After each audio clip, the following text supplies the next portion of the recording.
Double fisting. It's that time of the day at this point. We are 2 episodes deep in recording today, so we gotta I'm even good. it out. Oh no, I'm kicking we it. got And I this. actually really love this topic. Yeah. So Well, it was your idea. I didn't even know. really, what did I don't know, but you did it like a couple of episodes back. You're like, oh yeah, there is this connection and whatever. It's like scientifically proven at this point. And I'm like, well, shit. I'm gonna put it on. Well, yeah, there's definitely a lot of research going into this topic, but I just love this topic a lot. So what is it? Okay, so we're going to be talking about the mind-gut connection. Okay. So a lot of people don't know, but we, apart from our brain and our nervous systems and all of that, we do have something called the enteric nervous system, and it connects. Both of them kind of connect, okay, all together. And it's very complex. There's a lot of new research coming out on it. No, I'm not a professional at all, or how can I say it? There's still a lot of studies that need to be done in order to like really describe. So there's a lot of research that still needs to be done. Sometimes I do come across some articles that are like, does this really provide like any benefit? Is this really, what was that? Oh, that's Newman barking. Oh. Okay. I thought it was Mario. I was like, something's wrong with Mario.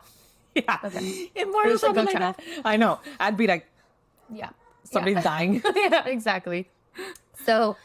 So yeah, sometimes we do come across some articles that are a little bit questionable on whether there truly is like anything that could be done about the microbiome and its connection and like all these things. That's to our brain and emotions and there's other a huge diseases. Area of study for that right now. But I'm a huge believer that nutrition is essential 100%. and a lot of things. Yeah. I'm not just like trying to be like, oh, a wellness junkie and telling you that you're going to live a better life if you do this. Like you will. Okay. Yes. But we're going to be talking about the mind-gut connection.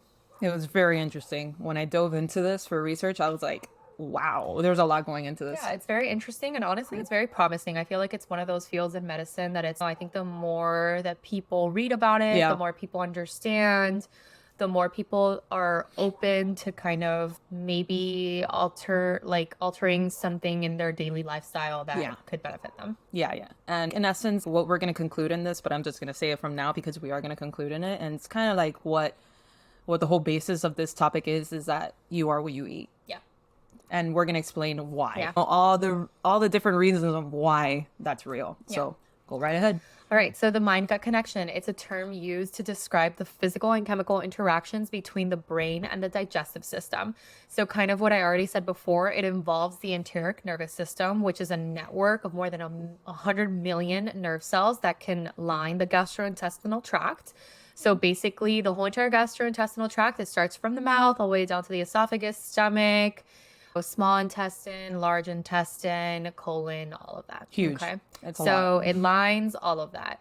And then the enteric nervous system communicates with the central nervous system through the vagus nerve. If you guys didn't know, the vagus nerve is the longest cranial nerve in the body. And there's a lot. The vagus does a lot. Okay? Yeah. And there's like a lot of practices using the vagus nerve. Like I think like yoga and things like that, like they try to activate it. Yeah, or there's like nerve stimulators, there's everything. Yeah. So the vagus nerve does a lot. And so basically, goes through that. And then the enteric nervous system also produces neurotransmitters and hormones that can affect the brain's mood and cognition. Right. So for those of you that didn't know, I think I mentioned this in a couple episodes before, but a lot of our serotonin actually is in the gut. That's mind-blowing. Yeah. So if you are a person that feels anxiety, depression, and all these things, you will likely have GI issues. Yeah. Okay. So irritable bowel, Crohn's, those are more inflammatory. Yeah. But yes, like these things have been linked together. That's so like, wow. Yeah.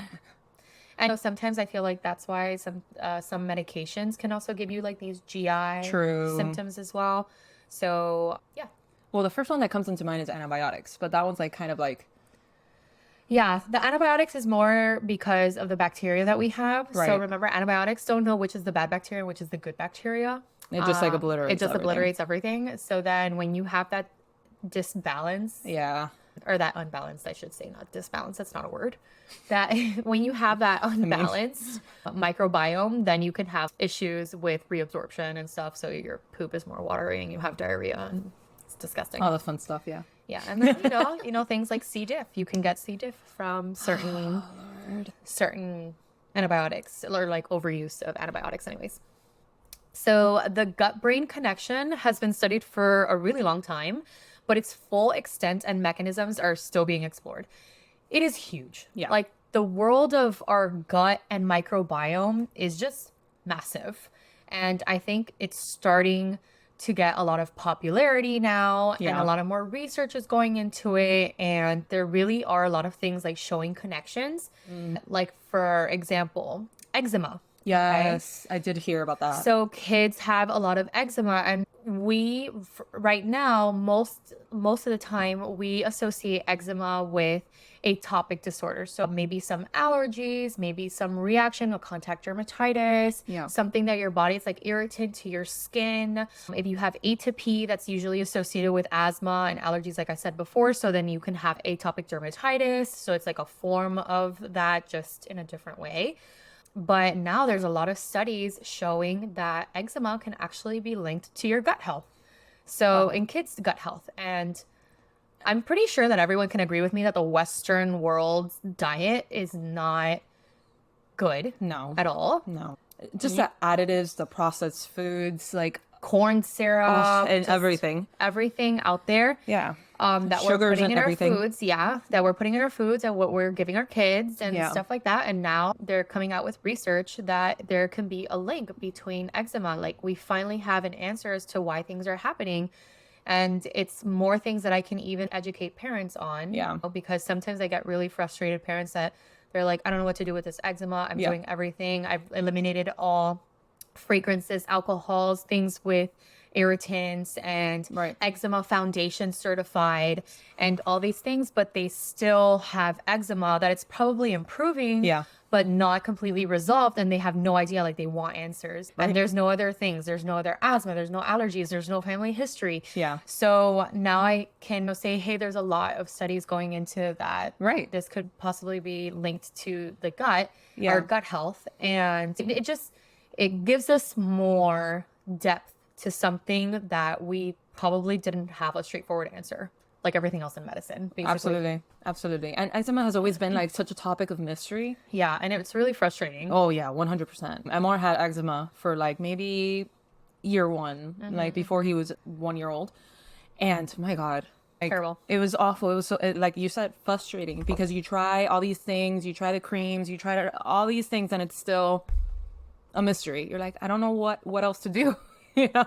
Yeah. Thankfully, he got over it. But there's kiddos out there that they're 5, 6, whatever, and they still have eczema. Oh no, yeah. And luckily, we have a lot of medications that are now new and up and coming in the world of eczema. So there's meds that have literally been life-changing for a lot of my patients. So, however, it doesn't stray away from the fact that we need to do more research on things so that maybe we don't end up needing these medications. Maybe some changes in lifestyle or maybe environmental factors that we can change, that we have some control over, that will improve these type of problems. Absolutely. And if it could be something as easy as eliminating something in your diet, and then that will help your eczema, amazing. You know? I had a patient that she came in, poor thing. It was just bad eczema. Okay. Bad, I would say moderate to severe eczema around her eyes, around her face, all over her limbs, truncal type of eczema that the mom says sometimes the mom can't even sleep because she hears her scratching herself the entire night. But she says that she spends 2 months in the summertime with her dad in Germany, and that her eczema completely clears up in Germany. Oh, then it's clearly something that she's eating here versus over there then, right? Environmental. Yeah. We don't... Well, we know that in Europe. Water? Like the water too. Something that simple, Like, we know too. Listen to this. When I went to Canada, like we go to like last year and then this year, I don't eat eggs. Yeah. That's my thing. I just don't like the taste of it. I don't know. There's something about eggs that I'm not about. Canada, I ate eggs every fucking morning. And I started out and it wasn't even, like omelet, that you barely taste. No. I was eating egg. scrambled egg, like with nothing, no cheese, Yeah. no anything, just full on egg. And I'm like, I can't do this at home. Yeah. No matter if I buy them organic and the whole shebang, pasture raised, whatever. Yeah. I can't. There's something about the taste here that I'm just like, it grosses me out. Yeah. Over there, delicious. Let me have it. Interesting enough that you said that. My mom, when we went to Canada recently, my mom suffers from psoriasis and really bad psoriasis to the point where she's on biologicals. And without the biologicals, like she will flare up and it's bad. So we went to Canada and my mom was like, I don't know if it's the environment or what we're eating or something, but my psoriasis is better. Wow. And we spent a week there. That's amazing. I'm telling you, there's something. I don't know what it is, but there's something. And you see it all the time in the news and in TikTok and social medias and all that there's so many additives in our food here in the US that are banned or whatever over in the EU or the UK, Canada and all that. Yet for here, it's fine. Like we have it in all of our foods. So there's definitely something to that. Yeah. Even in the products that we use. 100%. That's another one. The products that we use are also, there's like some things that are safe here, but not over there. But you mentioned something that I else. had not thought about. Water. Yeah. Just the water you bathe in, the water you drink, Yeah, exactly. everything. Yeah. Anyways, that was a huge tangent. We really went into that one. Back to the enteric nervous system. So, the gut-brain connection, like I said, has been studied for a really long time. The earliest discoveries of the gut-brain connection was made by the Russian physiologist Ivan Pavlov. He won the Nobel Prize, actually, in 1904 for his research on the cephalic phase. So basically, the cephalic phase is it initiates the digestive process. So a good example of this is when you see food and you start like salivating and stuff like that. Well, what also happens is that you start releasing pancreatic secretions, so pancreatic enzymes and gastric enzymes, so things that are literally preparing your body for a meal. For digestion, for everything. For digestion, exactly. And there I go, almost falling. Yeah, that chair is a little finicky. Yeah. But it's like our same height. It just works right now. I got to figure something else out for seating. Yeah. What do you guys, and out there, like, I love this angle. Yeah, this angle's a lot better. Right? Yeah. Okay, there we go with our tangents anyway. Yes, anyway. Okay. Okay. So anyways, however, the gut-brain connection is not a one-way street. The gut can also send signals to the brain, affecting the mood, cognition, behavior. This was demonstrated by a study published in 2018, which revealed a newly discovered neural circuit that directly links the brain to the gut. The researchers in 2015 used a monosynaptic rabies virus to trace connections between the enteroendocrine cells. So enteroendocrine cells are basically cells in our gut, okay, that release these type of hormones, neurotransmitters, okay? And then which are specialized gut, oh wow, it's the next sentence. Okay, which are specialized gut cells that produce hormones and neurotransmitters. Why didn't you tell me you wrote that? I mean, I didn't want to interrupt you.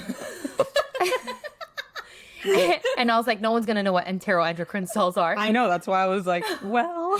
Okay, so enteroendocrine cells, which are specialized gut cells that produce hormones and neurotransmitters, and the neurons that innervate the small intestine and colon. Okay, so those are all linked. Okay, they found that these cells form synapses. So synapses are connections. So connections from nerve cell to nerve cell. Okay.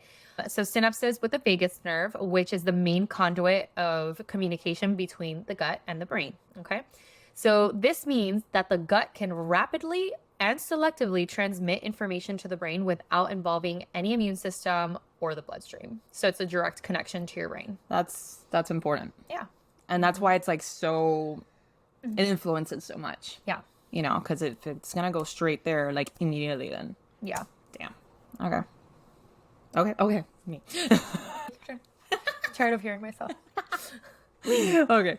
And some of the benefits of having a healthy mind-gut connection are, like, as you could imagine, improved digestion. Why did I say it like that? I'm having, my synapses are not synapses. Digestion? My synapses are not synapsing. They're not. Yeah. Improved digestion and nutrient absorption. There we go. My synapses are not synapsing. Synapsing? I don't know. I don't know. Synapsing? Yeah. I don't know. Communicating, I guess. Anyway, Let's try that again. improved digestion and nutrient absorption. Nice. I like it. Yes. All right. Reduced inflammation and immune system response. Okay. So then that's why it's like they'll make you healthier because obviously you're gonna, unless, what's the word? Inflammation. Yes. So For that inflammation, just so that everyone's like, how does inflammation lead to Yeah. these type of situations? The theory behind it is that when there's inflammation, then you have almost what's called like a leaky gut. So there's like spaces that are supposed to be tight and are not supposed to have, are supposed to be a barrier. And then what Yeah. happens with inflammation is that you get damage to these certain areas. And then now the barrier is, what is Damaged. the word that I'm looking for? Compromised. Compromised. So basically, when you have that damaged barrier, it creates a presentation of epitopes, which is something that an antibody can target, and then it looks foreign to our own body. So this is where our autoimmune diseases come in, and this is the theory behind it, all of that. Oh, okay. So we're talking about like Crohn's and IBS and whatever. Okay. That makes sense.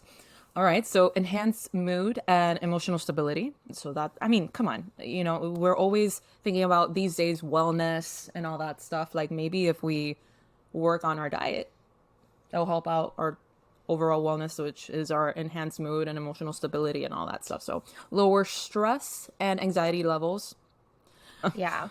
increase cognitive function and memory. I could definitely agree with that. Like, I mean, when you're hungry and then No, or not even only that, but like when you're eating healthier, you just think clear. more clear, yeah. For instance, when we go to Disney, we're typically eating like fast food or whatever. You're not really like at Disney eating freaking healthy, very healthy and clean things, right? Dude, when I'm there and I come back, I'm just like all over the place. Yeah. I am all over the place, even in the bathroom, if you know what I mean. Yep. I'm not going to be specific. So it's like, you could tell. Yeah. You could tell. And then when I come back, everything's normal because I'm eating my Yeah. normal stuff. But anyway, There's been a lot of, I work with a lot of kids with ADHD, and I've had to do my fair share in research on holistic type of ways to deal with these sort of neural, or maybe not neural. What's the word? Behavioral type of problems. And I have a lot of patients that will remove certain things from Yes. their diet. yes. And the parents, like, they swear Yeah. that they have a new child That- just by eliminating some things. I've seen that with red dye number 2. Yeah. That one's like huge. That apparently it really, really affects hyperactivity and stuff like that. So parents have noticed It's not just sugar. I'm not over here like, less sugar. No. Like, I'm talking about It's a certain things. it's a Yeah. dye. It's a dye. Like it could even be something that's sugar free, but it has this That. dye. And parents, I mean, it's all over the web. Like you could see it everywhere. That they eliminate red dye number 2, and the child is less hyperactive, more like even keel. As soon as they eat something that has red dye number 2, and red dye number 2 is like everywhere. It's not only Yeah. candy, it's also like cereals and, Yeah. and a bunch of stuff like that. They remove that from their diet, and the child is a whole different thing, like a whole different child. But when they take it because I don't know, they went to a party and they had something there, it's like mind blowing. But so it really does affect like mood and all these things. Yeah. And then of course better sleep quality and circadian rhythm, because those two are intertwined regardless. And then the mind gut connection can also be disrupted by various factors like stress, of course, diet, as we've been saying, infection, medication, and genetics. So there's that. And then you want to... Yeah. So some of the possible consequences of having an unhealthy mind-gut connection are irritable bowel syndrome, which we mentioned. Some of these we kind of already mentioned, but just to kind of reiterate, functional bowel problems. So functional is more like, it's a term that we use when we've kind of ruled out the majority of things, and we're just like, it's functional. So it's like something that is maybe, like mind-gut. You Okay. know what I mean? Okay. So how can I explain it? It's like you can still like you live a normal life, but you just like have it. Okay. It's just Okay. you're a person. It's like you're a person that just has it. Okay. Okay. But you're able to like live your life. It doesn't inhibit Yeah, you. exactly. Like it's like recurrent. It's like persistent symptoms, chronic symptoms that you have, and you just have it daily, and there isn't anything specific underlying that we can kind of relate it to. Okay. Okay. All right. So that's like very hard to explain to someone. 100%. That's like, where is this coming from? And you're like, it's functional, and they're like, what? Yeah. Because even me, Yeah. I was like, what? Yeah. What does that even mean? Yeah. So I try.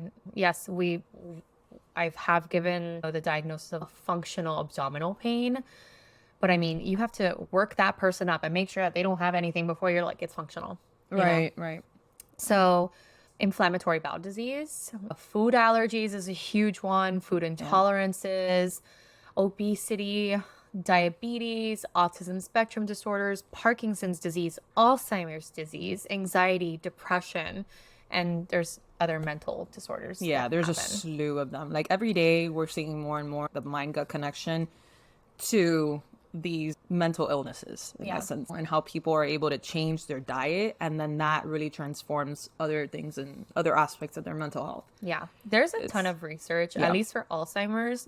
Yeah. There's a ton of research showing that nutrition is essential Yeah. in what it is to like maybe try for prevention of Alzheimer's, exercise as well.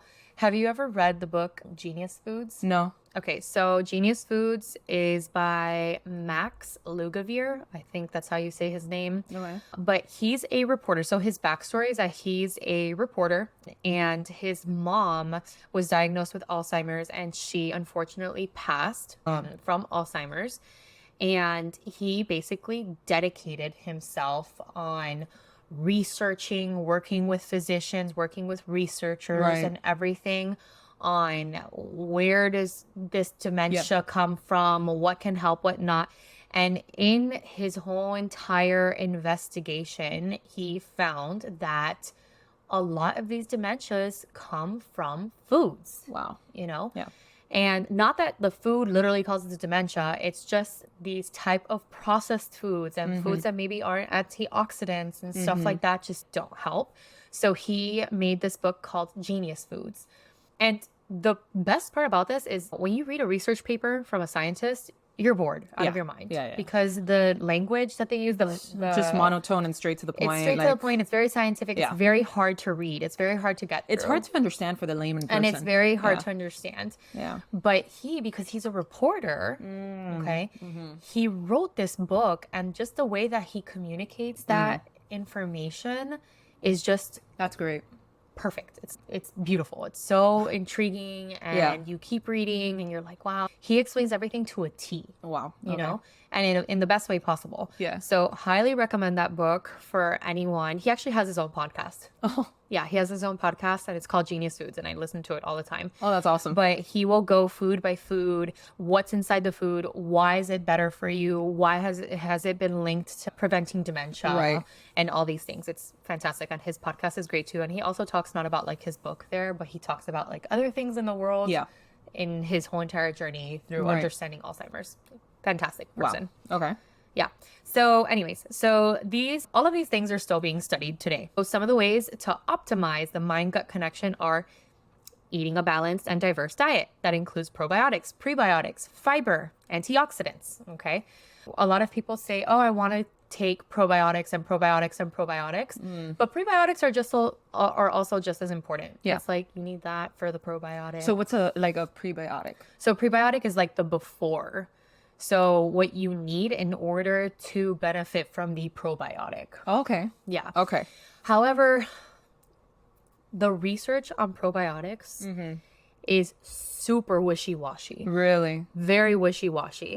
Well, I'll tell you something. Like, I can't take probiotics. Yeah. I can't. The moment that I take probiotics, I'm in the toilet. Yeah. It fucks me up. Like, I don't know what it is about it, Yeah. but I've tried taking it, like when I'm taking antibiotics, that Yeah, typically they tell you, oh, exactly. try to pair it with a probiotic for your flora or whatever. Blah, blah. Dude, it does worse. Yeah. I don't know. And like most of the time people are like, oh no, it's great. It helps me out with antibiotics. But for me, I can't do it.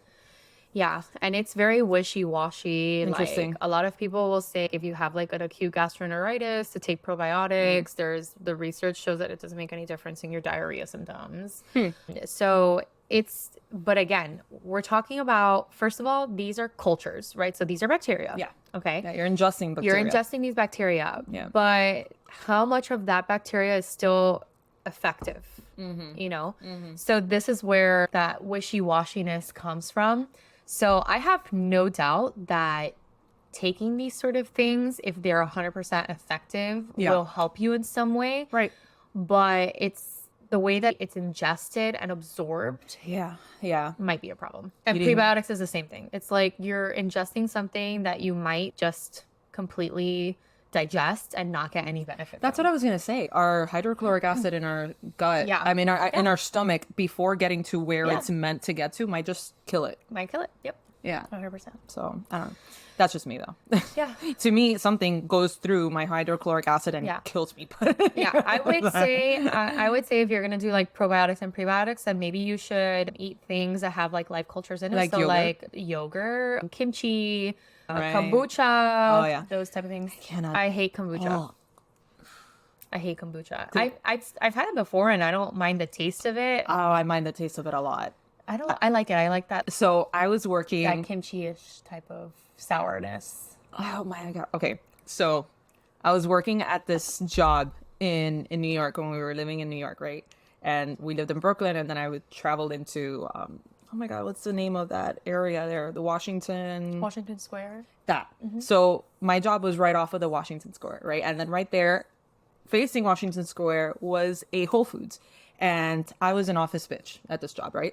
So I would get everybody's like lunch, whatever. If there was a meeting, I had to go get shit for the clients or whatever. So I was, the office bitch. So there I went to Whole Foods, and then they're like, dude, the office I worked for, they were very granola. Let's say, okay, let's just say granola. So I didn't last long in that job, let's say.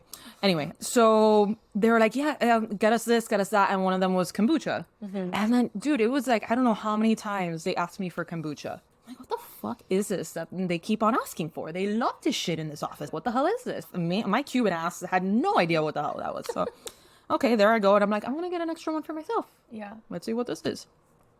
I was thinking that it was like a juice. Yeah. Like, because it comes like in very cute bottles with colors. Like, they're all different colors. And then they say that they're like strawberry or mango or whatever. Yeah. They say that. Mira.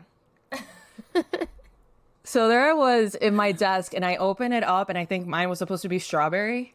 Supposed to be. And I'm like, oh yeah, cool. And I'm like, ugh. I was like, this is straight up vinegar. Yeah, it's like sour. I was like, and these bitches are drinking this left and right. Dude, they had like a kombucha all the time. All the time. And we're like, this is disgusting. And then when I turned around, it has live cultures and all that. I'm like, this is like a yogurt juice. Yeah.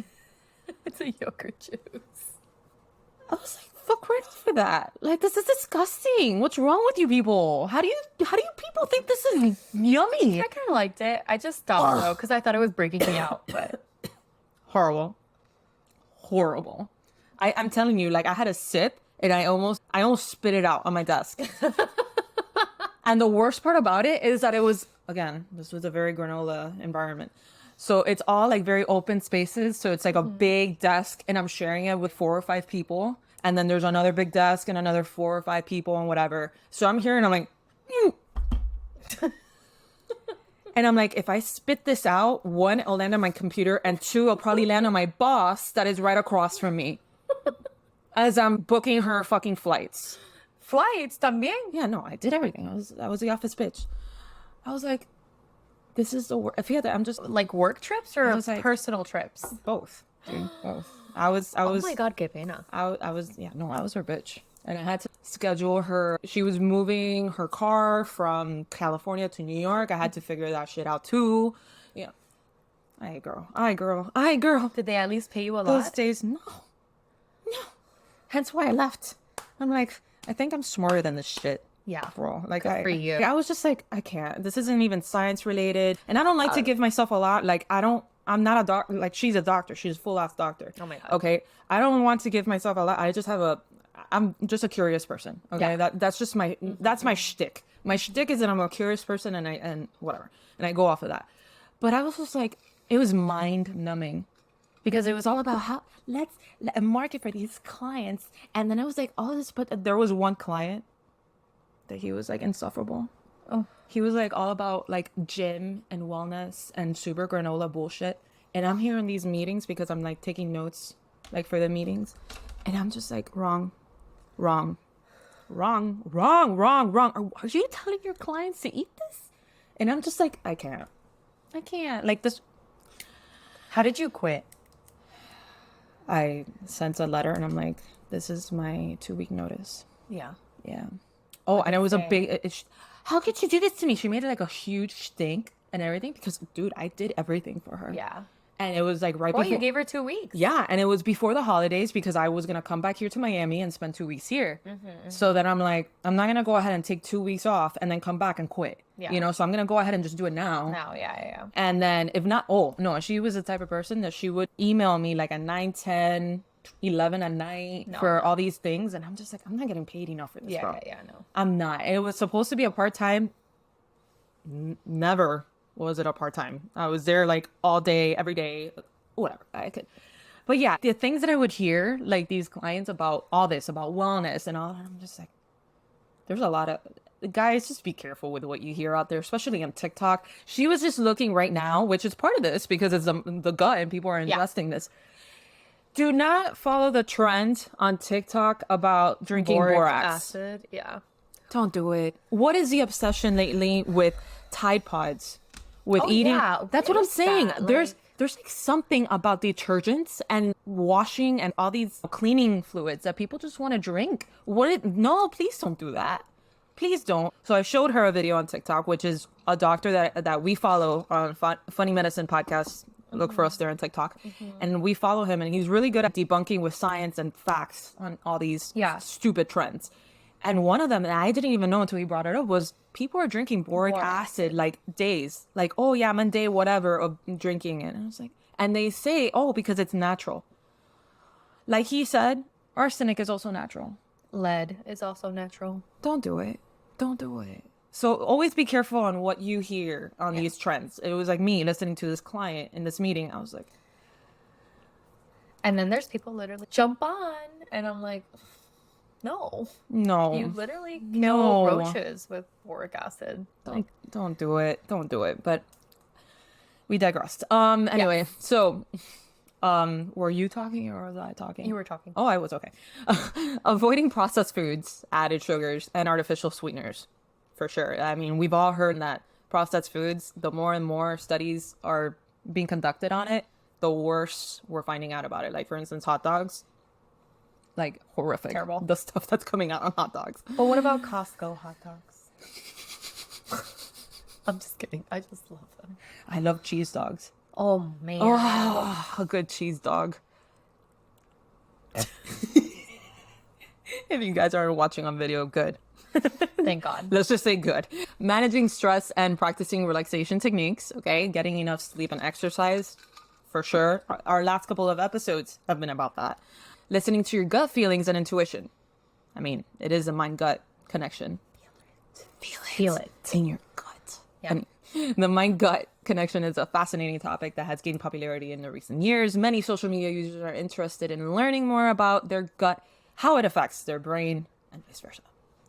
And that's what we're here talking about. Now, one thing that I kept on bumping into as I was doing the research for this is the Human Microbiome Project. Maybe some of you that are in like the sciencey world have heard of it. And if you haven't, we're going to give you like a little bit of a snippet about it because it's super interesting and we're learning so much about ourselves with it. So go right ahead. So since the gut and the brain are connected, just like we've been saying, by networks of nerves, the enteric nervous system, the hormones and microbes, all the little goodness. So microbes is everything, bacteria, viruses, fungi, everything that lives inside of us, okay? So what that means is that it can greatly influence our health and well-being. So it's part of us, right? The US Human Microbiome Project, funded by the NIH, studied how different people have different gut microbes and how it affects their health. They found that the gut microbes can change due to factors like diet, stress, exercise. So everything that we just said, they are basically starting to research it and see what is turning up. Yeah. Okay. Like, how is it actually working? Yeah. How is it working? Yeah. What is it that you're doing differently from Yeah. everyone else? And then also, if this can lead to chronic disease like digestive problems, heart disease, mental disease. Right. Okay. So scientists are looking for ways to change the gut microbes to improve gut-brain link and prevent or treat these diseases. Yeah. So one way to increase it is to increase the variety of gut microbes, which can help with mental health. This has been studied a lot by Sung-Ha Lee and her team. Sung-Ha Lee, she's basically a PhD, and she's done a lot of research on this. This whole entire, mental health and its association with the gut microbiome. Yeah. So the gut-brain link is important to consider when we choose what to eat. We can listen to our bodies and make better choices for our health. Having a healthy gut means having a healthy brain and body. Remember, you are what you eat. We actually didn't even plan that out. That. That worked out good. Boom. How you like that? What's up? Well, we did eat the same thing, so maybe we're Yes. connecting in our mind bodies in that way. I don't know what I'm saying. I don't know what I'm doing. Anyway. This was like fiesta. Yeah, I know. It was awful. I'm a mom, but I say a lot of like dad puns and dad jokes, unfortunately. It's a bad habit. I need to break it. Anyway, so thank you for tuning in. Keep on subscribing. Check out our Patreon. If you think this is funny, we have even funnier stuff on Patreon, which we're going to do now with some changes of appearances. Oh, yeah, I know. She's not looking forward to it, but Julie's you like guys the only person voted that for it. You guys voted for it, so we will deliver. Check that out on Patreon. See everyone on our next episode. Bye. Bye.